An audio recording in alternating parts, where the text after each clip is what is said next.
കൊച്ചിയിൽ പുതുവത്സരാഘോഷം പതിവ് പോലെ പാരമ്യത്തിലെത്തി. ഗാനസന്ധ്യയും പാപ്പാഞ്ചിയ കത്തിക്കലുമൊക്കെയായി ഫോർട്ട് കൊച്ചിയിലെ ആഘോഷം ആകെ കളറായിരുന്നു. വൈകിട്ട് 6 മണിയോടെ തുടങ്ങി ഫോർട്ട് കൊച്ചിയിലെ ന്യൂ ഇയർ ആഘോഷങ്ങൾ. ഗാനസന്ധ്യ തുടങ്ങിയതോടെ കാണികൾ തയ്യാർ.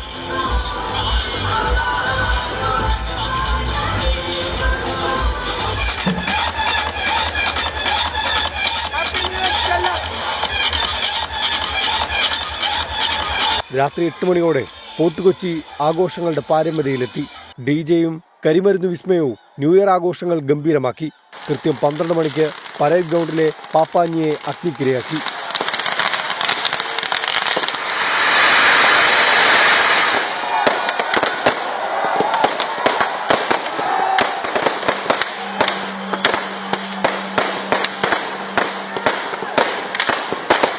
തിരക്ക് നിയന്ത്രിക്കുന്നതിന്റെ ഭാഗമായി കർശന സുരക്ഷയാണ് ഫോർട്ട് കൊച്ചിയിൽ ഇത്തവണ ഏർപ്പെടുത്തിയത്.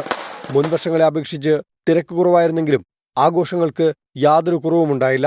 കൊച്ചിൻ കാർണിവലിന്റെ ഭാഗമായ പ്രധാന ആഘോഷങ്ങൾ ഇന്നാണ് നടക്കുക. 24 കൊച്ചി. മലബാറിലെ പുതുവത്സരാഘോഷം മുമ്പെങ്ങുമില്ലാത്ത വിധം വിപുലമായിരുന്നു. കോഴിക്കോടും കാസർഗോഡും വയനാട്ടിലുമെല്ലാം ആഘോഷം പൊടിപൊടിച്ചു. കണ്ണൂരിൽ SFI പ്രവർത്തകർ പ്രതിഷേധ സൂചകമായി ഗവർണറുടെ ഭീമൻ കോലം കത്തിച്ചു.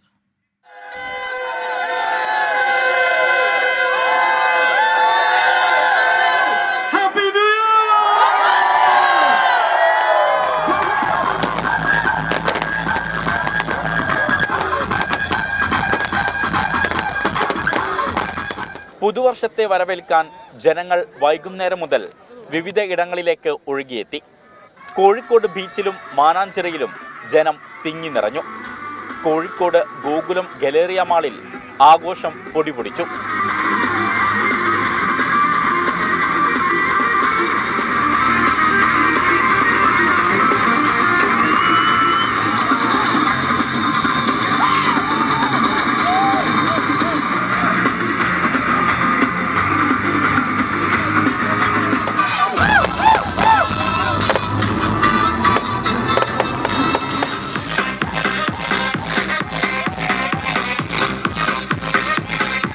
കാസർഗോഡ് ബേക്കൽ ബീച്ച് ഫെസ്റ്റിന്റെ ഭാഗമായി സംഘടിപ്പിച്ച പുതുവത്സരാഘോഷം ആവേശകരമായി. ആഘോഷങ്ങളുടെ ഭാഗമായി സംഗീത നിശയും DJ പാർട്ടിയും അരങ്ങേറി. ആയിരക്കണക്കിന് ജനങ്ങളാണ് ബേക്കൽ തീരത്തേക്ക് ഒഴുകിയെത്തിയത്.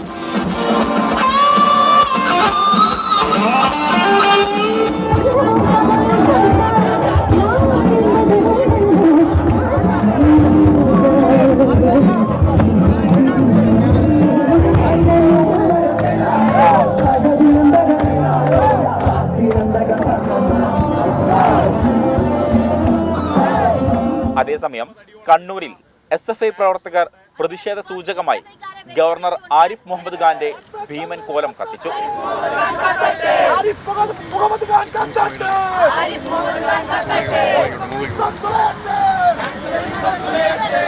വിവിധ ബ്യൂറോകൾക്കൊപ്പം 24 കോഴിക്കോട്. അത്യാഹ്ലാദത്തോടെ 24-നെ വരവേറ്റ തമിഴ്നാടും. പ്രധാന നഗരങ്ങളിലെല്ലാം ആഘോഷങ്ങൾ തിമിർത്തു. പോലീസ് ഒരുക്കിയ അതീവ സുരക്ഷയും നിയന്ത്രണങ്ങളും ഉണ്ടായിരുന്നുവെങ്കിലും അതൊന്നും ആഘോഷങ്ങളുടെ മാറ്റുകുറച്ചില്ല.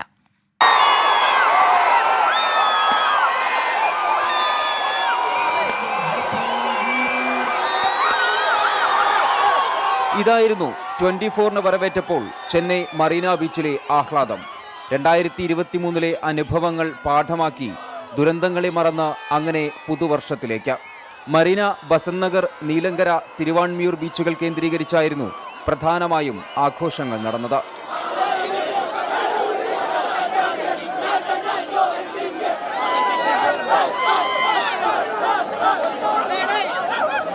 ബീച്ചുകളെല്ലാം 8 മണിയോടെ അടച്ചെങ്കിലും രാത്രി 10 മണിയോടെ എല്ലാ ബീച്ചുകളുടെയും പരിസരങ്ങൾ ജനങ്ങളാൽ നിറഞ്ഞു. സുരക്ഷയുടെ ഭാഗമായുള്ള നിയന്ത്രണങ്ങളൊന്നും എവിടെയും ആഘോഷങ്ങൾക്ക് തടസ്സമായില്ല. ചെന്നൈ മാസ്, ബംഗളൂരിലെ ഒരു തിങ്ങുമില്ല. നാട്ടിൽ നല്ല മിസ് ചെയ്യുന്നുണ്ട്. കോഴിക്കോട് വടകരയൊക്കെ നല്ല പരിപാടിയാണ്, അതുകൊണ്ട് നല്ല മിസ് ചെയ്യുന്നുണ്ട്. ഹേ പ്രഭു, ഹേ ഹരിനാമ കൃഷ്ണ ജഗന്നാഥ പ്രേമനിത, അത് ഇതോടെ അവസാനിച്ചു. 2020 ചെന്നൈക്ക് പുറമെ സേലം, കോയമ്പത്തൂർ, നീലഗിരി, റാണിപ്പേട്ട്, വെല്ലൂർ, കാഞ്ചീപുരം അങ്ങനെ എല്ലാ പ്രധാന ഇടങ്ങളിലും ആഘോഷങ്ങൾ തിമിർത്തു. കടുത്ത നിയന്ത്രണങ്ങൾക്കിടയിലും ചെന്നൈയിൽ ആഘോഷ തിമിർപ്പിൽ തന്നെയായിരുന്നു പുതുവത്സരത്തെ വരവേറ്റത്. ചെന്നൈയിലെ മറീന ബീച്ചിൽ നിന്ന് ശ്രീകാന്ത് ഗൗരീശപട്ടത്തിനൊപ്പം മനേഷ് മൂർത്തി, 24. പുതുവത്സരം ഉത്സവാഘോഷമാക്കി മാറ്റി തിരുവനന്തപുരം. തലസ്ഥാന ജില്ലയുടെ വിവിധ ഭാഗങ്ങളിൽ ആഘോഷ പരിപാടികൾ നടന്നു. മാനവീയം വീഥിയും കോവളവും വർക്കലയും ശംഖുമുഖവും ജില്ലയിലെ പ്രധാന ആഘോഷ കേന്ദ്രങ്ങളായിരുന്നു.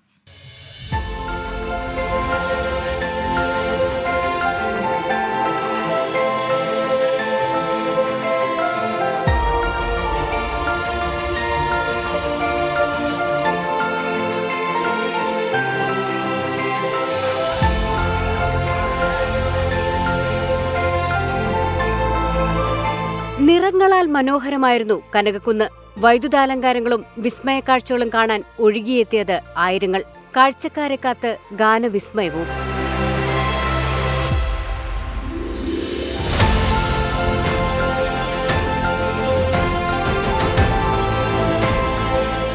മാനവീയത്ത് ആട്ടവും പാട്ടും സൗഹൃദവും സംഗമിച്ച പുതുവത്സരം.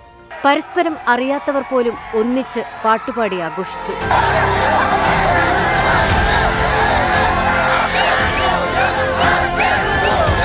ചെറുപ്പക്കാരുടെ വക അദ്ഭുത പ്രകടനങ്ങളും.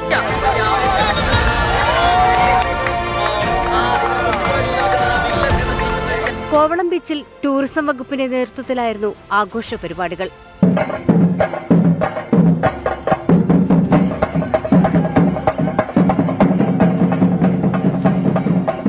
വെള്ളാർ ക്രാഫ്റ്റ് വില്ലേജിൽ DJ ഉൾപ്പെടെയുള്ള ആഘോഷം. കോവളത്ത് ഉദയസമുദ്ര ഹോട്ടലും ആഘോഷങ്ങളുടെ പ്രധാന കേന്ദ്രമായി. ശംഖുമുഖം ബീച്ചിലും നൂറുകണക്കിന് പേർ പുതുവത്സരം ആഘോഷിക്കാനെത്തി. 24 തിരുവനന്തപുരം. പുതുവത്സരാഘോഷങ്ങൾ വിവിധ നാടുകളുടെ ചരിത്രവുമായും സംസ്കാരവുമായും ഇഴചേർന്നു കിടക്കുന്നു. പാരമ്പര്യങ്ങളിൽ വേരൂന്നിയതാണ് അത്. ജ്യോതിശാസ്ത്രവുമായും മതപരമായ ആചാരങ്ങളായും കാർഷിക ക്രമങ്ങളുമായും ബന്ധപ്പെട്ടവയാണ് പുതുവത്സരങ്ങൾ. 4000 വർഷങ്ങൾക്ക് മുൻപ് പുരാതന ബാബിലോണിയക്കാർ പുതുവത്സരാഘോഷങ്ങൾ നടത്തിയിരുന്നുവെന്ന് പുരാവസ്തു ഗവേഷകർ കണ്ടെത്തിയിട്ടുണ്ട്. മാർച്ച് മാസത്തിന്റെ ഒടുവിലാണ് അവർ പുതുവർഷം ആഘോഷിച്ചിരുന്നത്. അകിദു എന്നാണ് അവരുടെ പുതുവർഷാഘോഷം അറിയപ്പെട്ടിരുന്നത്. ആദ്യകാല റോമൻ കലണ്ടറിൽ പുതുവർഷം മാർച്ച് 1-നായിരുന്നു. BC 153-ൽ റോമൻ സെനറ്റാണ് ജനുവരി 1 വർഷത്തിന്റെ തുടക്കമായി പ്രഖ്യാപിച്ചത്. പുതിയ തുടക്കങ്ങളുടെ പ്രതീകമായ കവാടങ്ങളുടെയും വാതിലുകളുടെയും ദേവനായ ജാനസിന്റെ ബഹുമാനാർത്ഥമായിരുന്നു അത്. BC 45-ൽ ജൂലിയസ് സീസർ ജൂലിയൻ കലണ്ടർ അവതരിപ്പിച്ചപ്പോഴും ജനുവരി 1 വർഷത്തിന്റെ തുടക്കമായി തുടർന്നു. പിന്നീട് 1582-ൽ പോപ്പ് ഗ്രിഗറി 13 അവതരിപ്പിച്ച ഗ്രിഗോറിയൻ കലണ്ടർ സമ്പ്രദായത്തെ പരിഷ്കരിച്ചെങ്കിലും ജനുവരി 1 അതിന്റെ പ്രാധാന്യം നിലനിർത്തി. ചില സംസ്കാരങ്ങളിൽ പുതുവത്സരം മതപരമായ ആചാരങ്ങളോടും അനുഷ്ഠാനങ്ങളോടും ബന്ധപ്പെട്ടിരിക്കുന്നു. കലണ്ടറുകൾ, സംസ്കാരങ്ങൾ, സമൂഹങ്ങൾ എന്നിവയിലെ മാറ്റങ്ങൾക്കനുസൃതമായി പുതുവത്സരാഘോഷം കാലക്രമേണ പരിണമിച്ചു. ഇന്ന് ഇത് ലോകമെമ്പാടും വൈവിധ്യമാർന്ന ആഘോഷങ്ങളുള്ള ഒരു ആഗോള പ്രതിഭാസമായി മാറിയിരിക്കുന്നു. Research desk 24. CPI സംസ്ഥാന സെക്രട്ടറിയായിരുന്ന കാനം രാജേന്ദ്രന്റെ നിര്യാണത്തെ തുടർന്ന് മാറ്റിവെച്ച എറണാകുളം ജില്ലയിലെ 4 മണ്ഡലങ്ങളിലെ നവകേരള സദസ്സ് ഇന്നും നാളെയുമായി നടക്കും. തൃക്കാക്കര, പിറവം മണ്ഡലങ്ങളിലാണ് ഇന്നത്തെ നവകേരള സദസ്സ്. മന്ത്രിസഭയിലേക്ക് പുതുതായി എത്തിയ രാമചന്ദ്രൻ കടന്നപ്പള്ളിയും KB ഗണേഷ് കുമാറും നവകേരള സദസ്സിനെത്തും. പ്രതിപക്ഷ യുവജന സംഘടനകളുടെ നേതൃത്വത്തിൽ പ്രതിഷേധത്തിന് സാധ്യതയുണ്ട്.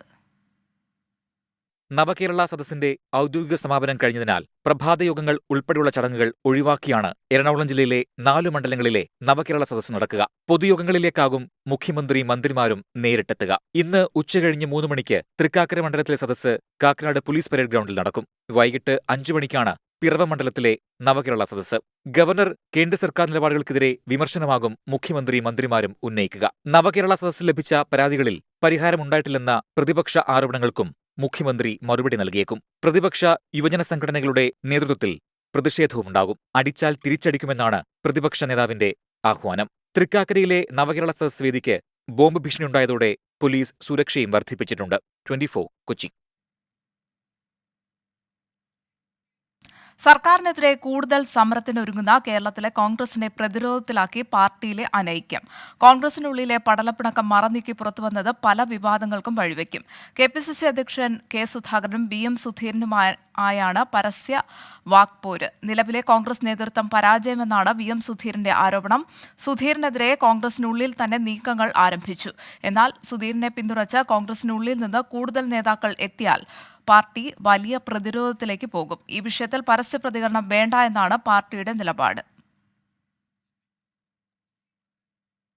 ശരണം സന്നിധാനം.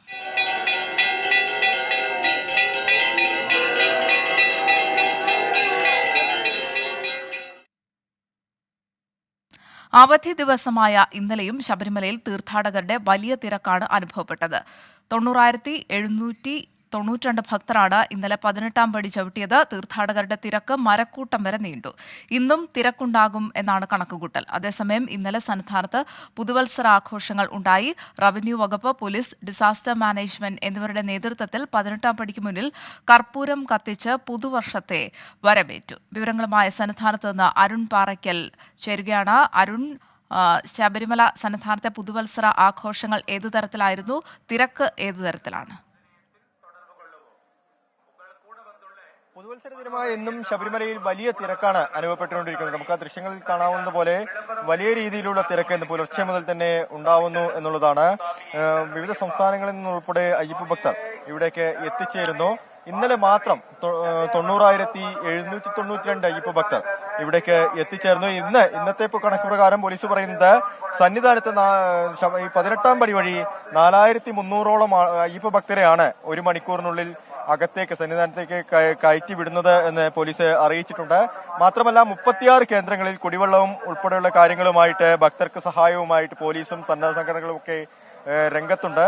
ഈ തിരക്ക് നിയന്ത്രണാതീതമാണ് എന്നിപ്പോൾ അറിയിച്ചിട്ടുണ്ട്. മരക്കൂട്ടം വരെ തിരക്ക് കഴിഞ്ഞ ദിവസങ്ങളിലൊക്കെ ഉണ്ടായിരുന്നു. പക്ഷെ വലിയ പ്രശ്നങ്ങളൊന്നും ശബരിമലയിൽ ഉണ്ടായിട്ടില്ല. 2-3 മണിക്കൂറുമൊക്കെ അയ്യപ്പ ഭക്തർ ക്യൂ നിൽക്കേണ്ട അവസ്ഥയുണ്ട്. പക്ഷേ പോലീസും ദേവസ്വം ബോർഡുമൊക്കെ കഴിവിന്റെ പരമാവധി പരിശ്രമിച്ചുകൊണ്ട് അയ്യപ്പ ഭക്തർക്ക് സഹായമൊരുക്കുന്ന ഒരു കാഴ്ചയാണ് ഇപ്പോൾ നിലവിൽ നമുക്ക് സന്നിധാനത്ത് നിന്ന് കാണാൻ സാധിക്കുന്നത്. എന്തായാലും വലിയ പ്രശ്നങ്ങളൊന്നും ഇപ്പോൾ ഉണ്ടാവുന്നില്ല എന്നാണ്. തിരക്ക് നിയന്ത്രണാതീതമാണ് എന്നാണ് പോലീസ് ഉദ്യോഗസ്ഥരും പറയുന്നത്. എല്ലാവിധത്തിലുള്ള സഹായങ്ങളുമായി പോലീസും ദേവസ്വം ബോർഡും ഒക്കെ രംഗത്ത് തന്നെയുണ്ട്. ഇന്നലെ 1,00,000-ഓളം ആളുകൾ വന്നിരുന്നു. വെർച്വൽ ക്യൂ ബുക്കിംഗ് ഇന്നും പൂർണ്ണമാണ് എന്ന് അറിയിച്ചിട്ടുണ്ട്. 80,000-ഓളം ആളുകൾ ഇന്നും വെർച്വൽ ക്യൂ വഴി ബുക്ക് ചെയ്തിട്ടുണ്ട്. അതുമാത്രമല്ല സ്പോട്ട് ബുക്കിംഗ് വഴി 10,000-ലധികം ആളുകളും ഇവിടേക്ക് എത്തിച്ചേരുമെന്ന് അറിയിച്ചു. അങ്ങനെയാണെങ്കിൽ 1,00,000-ഓളം അയ്യപ്പ ഭക്തർ ഇന്നും ദർശനത്തിനായി സന്നിധാനത്തേക്ക് എത്തുമെന്നാണ് ഔദ്യോഗിക വിവരങ്ങൾ സൂചിപ്പിക്കുന്നത്. എന്തായാലും നിലവിൽ വലിയ പ്രശ്നങ്ങളൊന്നും സന്നിധാനത്തില്ല. ഭക്തർ ഇപ്പോഴും വലിയ തിരക്ക് ഈ സന്നിധാനത്ത് അനുഭവപ്പെടുന്നുണ്ട്. ഒപ്പം തന്നെ ഇന്ന് 1,00,000-ഓളം തീർത്ഥാടകർ എത്താനുള്ള സാധ്യതയുണ്ട്. ആ തീർത്ഥാടകരുടെ തിരക്ക് ഒക്കെ നിയന്ത്രിക്കാനുള്ള ക്രമീകരണങ്ങളൊക്കെ സജ്ജമാണ്. തിരക്ക് നിയന്ത്രിക്കാനുള്ള എല്ലാവിധ സജ്ജീകരണങ്ങളും ദേവസ്വം ബോർഡും പോലീസും ഒക്കെ ഒരുക്കിയിട്ടുണ്ട്. 1,00,000-ഓളം ആളുകൾ എത്തുമെന്നാണ് ഇന്നും അറിയിച്ചിരുന്നത്. ഇന്നലെ 90,000-ലധികം ആളുകൾ എത്തിച്ചേർന്നു. 80,000 പേർ വെർച്വൽ ക്യൂ വഴി ബുക്ക് ചെയ്ത 80,000 പേരെത്തും. ഒപ്പം തന്നെ സ്പോട്ട് ബുക്കിംഗ് വഴിയുള്ള 10,000-ഓളം ആളുകൾ അയ്യപ്പ ഭക്തർ സന്നിധാനത്തേക്ക് എത്തും. അങ്ങനെ 1,00,000-ലധികം ആളുകൾ ഇവിടേക്ക് എത്തുമെന്ന് ഔദ്യോഗികമായ കണക്കുകൾ സൂചിപ്പിക്കുന്നുണ്ട്. എന്തായാലും തിരക്ക് നിയന്ത്രണാതീതമാണ്. എല്ലാവിധ സജ്ജീകരണങ്ങളും ഒരുക്കിയിട്ടുണ്ട്. മരക്കൂട്ടം വരെയൊക്കെ ഈ തിരക്ക് നീളുന്ന കാഴ്ചയുണ്ട്. പക്ഷേ 36 കേന്ദ്രങ്ങളിൽ കുടിവെള്ളവും മറ്റ് സംവിധാനങ്ങളുമായി പോലീസും ദേവസ്വം ബോർഡും ഒക്കെ രംഗത്തുണ്ട്. അതുകൊണ്ട് തന്നെ ഭക്തർക്ക് യാതൊരു വിധത്തിലുള്ള ബുദ്ധിമുട്ടും ശബരിമലയിൽ ഉണ്ടാവില്ലെന്നാണ് ഇപ്പോൾ അറിയിച്ചിരിക്കുന്നത്. ശബരിമല സന്നിധാനത്ത് തീർത്ഥാടകരുടെ വലിയ തരത്തിലുള്ള തിരക്കാണ്. സന്നിധാനത്ത് നിന്ന് വിശദാംശങ്ങളാണ് അരുൺ പാറയ്ക്കൽ നൽകിയത്. മറ്റൊരു വാർത്തയിലേക്ക്. 147ാമത് മന്നം ജയന്തി ആഘോഷത്തിന് ഇന്ന് തുടക്കം. പെരുന്നയിൽ രാവിലെ 7 മണി മുതൽ മന്നം സമാധിയിൽ പുഷ്പാർച്ചന നടക്കും. തുടർന്ന് 10:15 അഖില കേരള നായർ പ്രതിനിധി സമ്മേളനത്തിൽ NSS general secretary G. Sukumaran Nair സൊസൈറ്റിയുടെ പ്രവർത്തനം വിശദീകരിക്കും. President doctor M. ശശികുമാർ അധ്യക്ഷത വഹിക്കും. 2-ാം തീയതി നടക്കുന്ന ജയന്തി സമ്മേളനം മുൻ രാജ്യസഭാംഗം തെന്നല ബാലകൃഷ്ണപിള്ള ഉദ്ഘാടനം ചെയ്യും. കേന്ദ്ര സാഹിത്യ അക്കാദമി വിശിഷ്ടാംഗം C. രാധാകൃഷ്ണൻ മുഖ്യപ്രഭാഷണം നടത്തും.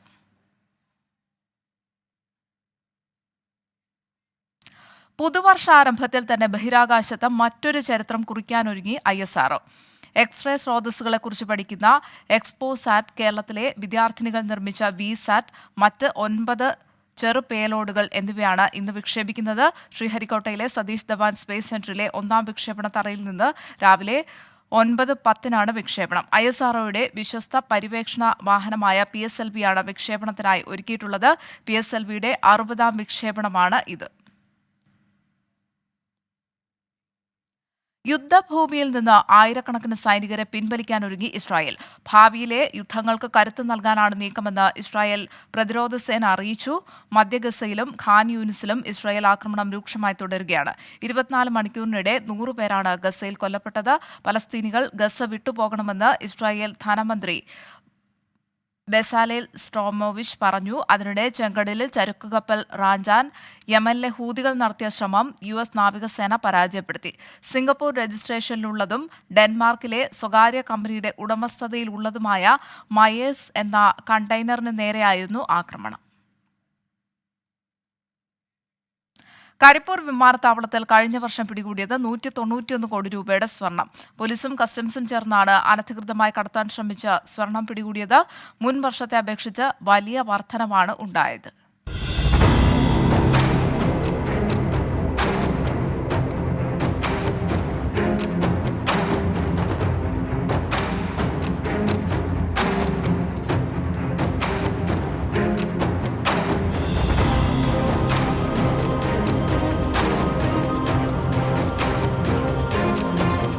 അനധികൃത സ്വർണം കരിപ്പൂർ വിമാനത്താവളം കടക്കാൻ കള്ളക്കടത്തു സംഘം പ്രയോഗിക്കുന്നത് പലവിധ രീതികൾ.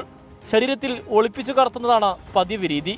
സ്വർണം ദ്രാവകമാക്കി വസ്ത്രത്തിൽ തേച്ചു പിടിപ്പിച്ചും ഇലക്ട്രിക് ഉപകരണങ്ങൾക്ക് അകത്തൊളിപ്പിച്ചും വസ്ത്രത്തിന്റെ ബട്ടൺസിനകത്ത് ഒളിപ്പിച്ചുമാണ് പുതിയ കടത്ത്.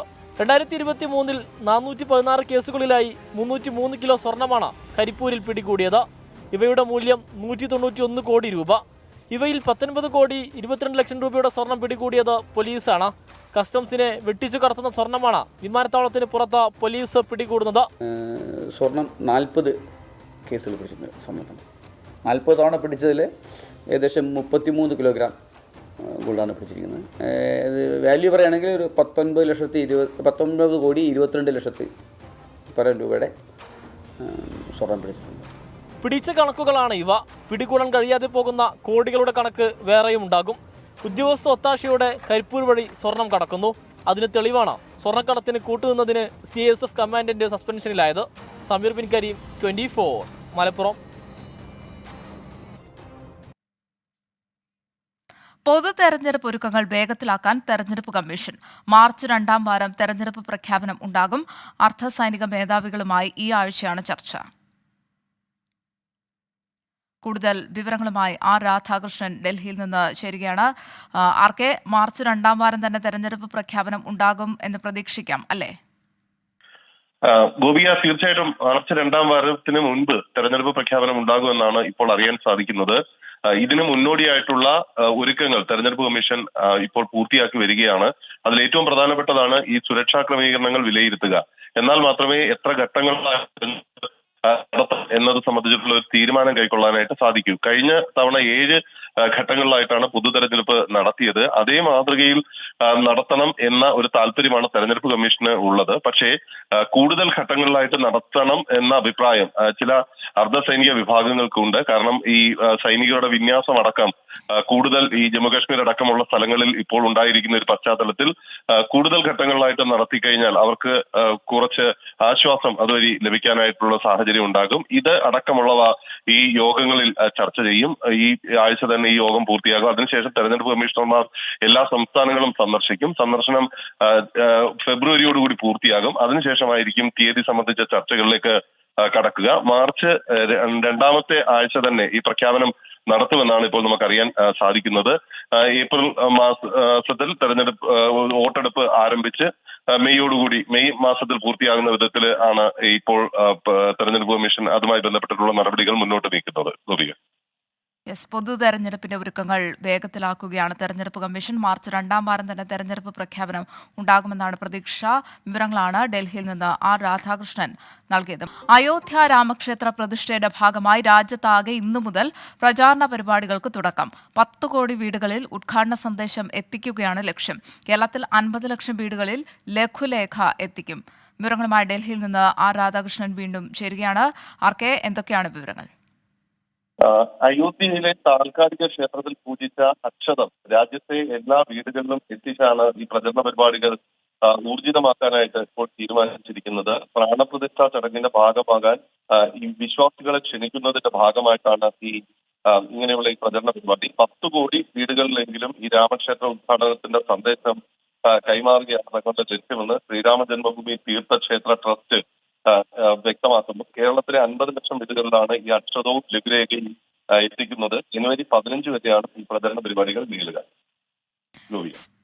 അയോധ്യ രാമക്ഷേത്ര പ്രതിഷ്ഠയുടെ ഭാഗമായി രാജ്യത്താകെ ഇന്നു മുതൽ പ്രചാരണ പരിപാടികൾക്ക് തുടക്കമിടുകയാണ്. ഡൽഹിയിൽ നിന്ന് ആർ രാധാകൃഷ്ണനാണ് വാർത്തയുടെ വിശദാംശങ്ങൾ നൽകിയത്. മറ്റു വാർത്തയിലേക്ക്. പത്തനംതിട്ട മൈലപ്രയിൽ കടയ്ക്കുള്ളിൽ വ്യാപാരിയെ കൊലപ്പെടുത്തിയ കേസിൽ 3 പേർ കസ്റ്റഡിയിൽ. ഒരു വാഹനവും പിടിച്ചെടുത്തുവെന്ന സൂചന.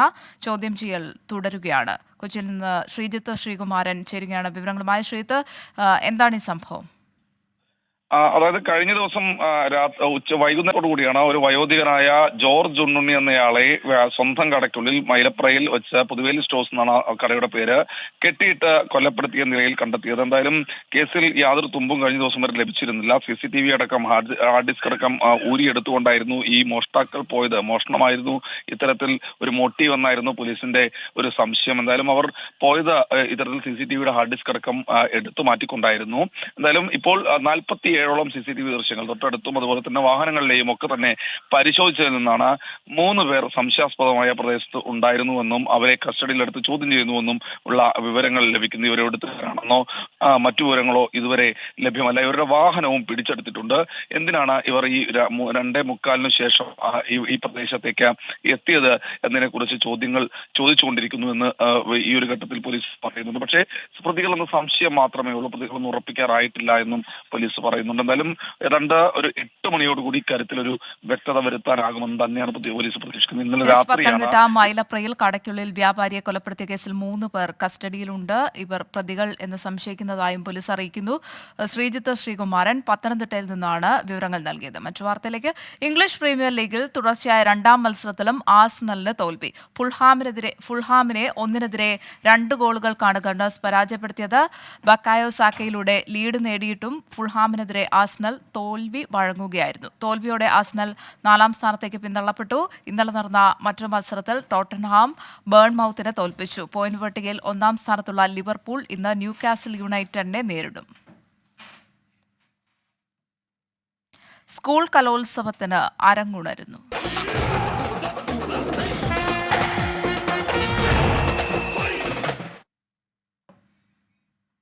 കലോത്സവ വേദികളിൽ നിന്ന് ആരോഗ്യകരമായ മത്സരരീതി അന്യം നിൽക്കുന്നു എന്നാണ് നടിയും നർത്തകിയുമായ രചന നാരായണൻകുട്ടി പറയുന്നത്. തർക്കങ്ങളും അനാവശ്യ ബഹളങ്ങളും കലയുടെ ആത്മാവിനെ തന്നെ ഇല്ലാതാക്കുകയാണ്. കലോത്സവം എന്നാൽ 1998 സംസ്ഥാന കലോത്സവ വേദിയാണ് രചന നാരായണൻകുട്ടിക്ക്.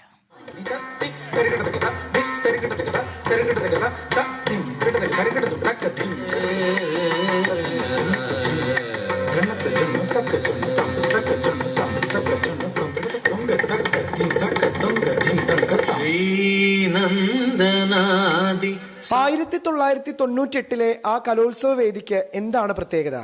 രചനയ്ക്ക് ഓർത്തെടുക്കാൻ ഒരു അനുഭവമുണ്ട്.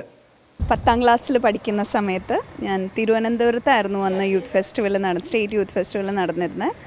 അന്ന് പെൺകുട്ടികളൊക്കെ വളരെ കുറവായിട്ട് പങ്കെടുത്തിരുന്ന ഒരു കോമ്പറ്റീഷൻ ഇനമായിരുന്നു മിമിക്രി എന്ന് പറയുന്നത്. അന്ന് അതിൽ പങ്കെടുത്തു. സ്റ്റേറ്റ് ലെവലിൽ ഫസ്റ്റ് കിട്ടി എന്നുള്ളതാണ് ഏറ്റവും വലിയ സന്തോഷം. പുതിയ കാലത്ത് കുട്ടികളിൽ മത്സരബുദ്ധി ആവോളം വർദ്ധിച്ചിട്ടുണ്ടെങ്കിലും അനാവശ്യ വിവാദങ്ങൾ പ്രയാസമുണ്ടാക്കുന്നതാണ്. രചന പറയുന്നത് ഇങ്ങനെ: എനിക്ക് തോന്നുന്നു കോമ്പറ്റേറ്റീവ് സ്പിരിറ്റ് കൂടി, പക്ഷേ സ്പോർട്സ്മാൻഷിപ്പ് കുറഞ്ഞു എന്നുള്ളതാണ്. ഞങ്ങളൊക്കെ ചെയ്യണ സമയത്ത്, ഞങ്ങളൊക്കെ പാർട്ടിസിപ്പേറ്റ് ചെയ്യണ സമയത്ത് ഇത്രയൊന്നും പ്രശ്നങ്ങളില്ല, ഇത്രയൊന്നും അടിപിടി ബഹളങ്ങളും അങ്ങനെയൊന്നുമില്ല. എല്ലാവരും വളരെ നിനക്ക് കിട്ടിയോ, എനിക്കതിൽ സന്തോഷം, ആ മാഷിൻ്റെ കുട്ടിക്കാണോ കിട്ടിയത്, അത് അങ്ങനെ ആയിരുന്നു നമ്മളെല്ലാം അതിനെടുത്തിരുന്നത്. പക്ഷേ ഇപ്പോൾ ഇങ്ങനെ കുറേ ന്യൂസുകളും വീഡിയോസും ഒക്കെ കാണുമ്പോൾ വളരെയധികം സങ്കടത്തിൽ നിൽക്കുന്ന ഒരവസ്ഥയാണ്. കലോത്സവ വേദികളിലെ ജയപരാജയങ്ങൾ അവിടെ തന്നെ പ്രതിഭകൾ ഉപേക്ഷിക്കണമെന്നാണ് ഈ പഴയ കലോത്സവ താരത്തിന്റെ അഭിപ്രായം. ഇത്തവണ കൊല്ലത്തേക്ക് കൗമാര താരങ്ങൾ എത്തുമ്പോൾ മത്സരങ്ങൾ നേരിൽ കാണണമെന്ന ആഗ്രഹവും രചനയ്ക്കുണ്ട്. 24 പാലക്കാട്. പ്രഭാത വാർത്തകൾ പൂർണ്ണമാവുകയാണ്.